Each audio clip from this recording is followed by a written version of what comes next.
Bismillahirrahmanirrahim. Assalamu alaikum.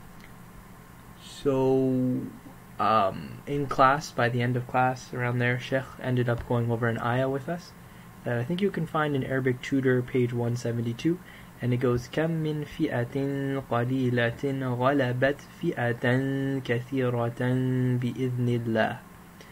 Right? So, Irfan actually prepared this breakdown, so we're just going to go through it. So, كَم is going to act as your mubtada, and before, remember, we talked about two types of kem. There is kem for information, then there's kem for questioning. For questioning, the word that comes after it is usually in a state of nasb, meaning it has fatha. It's indefinite, meaning it's probably going to have tanween, and that's how you know it's a question. It usually means how many. When it's information, it's not followed by that. So, in this case, we're dealing with information, and it can serve as a mubtada. So then up next we have min fi'atin, which is a harfu jar. It's from our list, the bata, kaf, lam, waw list. And the word that comes after it is put into a state of jar. So this is harfu jar, and this is the ism, which it's putting into jar. Right? And then the word that comes after it, we know is a sifa. Because look, these two words match in the same qualities, right? The four qualities that we learned for a mawsuf sifa construction to be made, they have to match in gender, number, status, and definiteness. And in this case, they're both indefinite. They're both feminine because of the ta marbuta. They're both in a state of jar because of the kasras. We can tell that they're in jar. And also there's a harfu jar coming before it. And finally, they're both singular because we don't see any una, ani, or tani, or tiny on the end of it, or atun or atin, none of that. It's singular. So this is the mawsuf, and this is the sifa, right?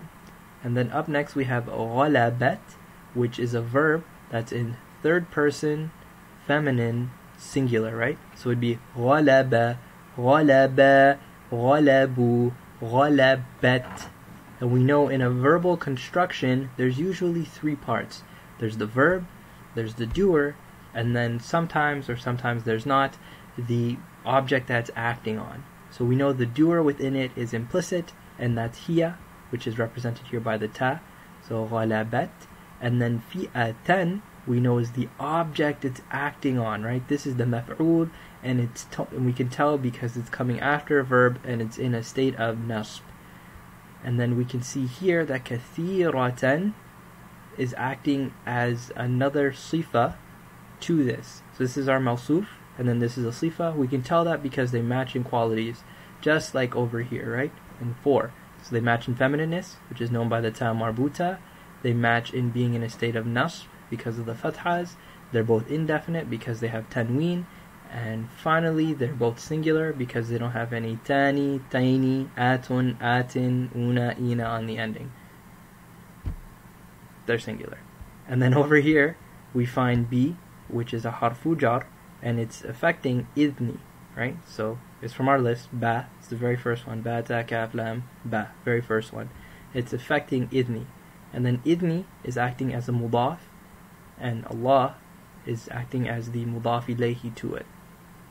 And we can tell that because idni has no alif lam, has no tanween, and the word coming right after it is kasra. So one might ask, well, how don't we get confused and say that this word here is a sifa? Well, kind of just think about it. Allah wouldn't really serve as a sifa, to my understanding. That's how I would put it together. But I could very well be wrong. But as we zoom out from this construction, we know that this is the mubtada, right? This is the mubtada. And then we would say that this fi'atin is the mawsuf, and then qalilatin is sifa number 1. So that's the first description for this. Then all of this here, this entire verbal construction is going to be sifa 2 for this mawsuf. And then we'd say all of this from min all the way to the end is going to serve as your khabar. So kam is your mubtada. That's what you're talking about. And min fi'atin qalilatin ghalabat fi'atan kathiratan bi'idhnillah is all going to be your khabar. And yeah, that was the breakdown that we were given in class, and it was captured by Irfan. Okay, assalamu alaikum.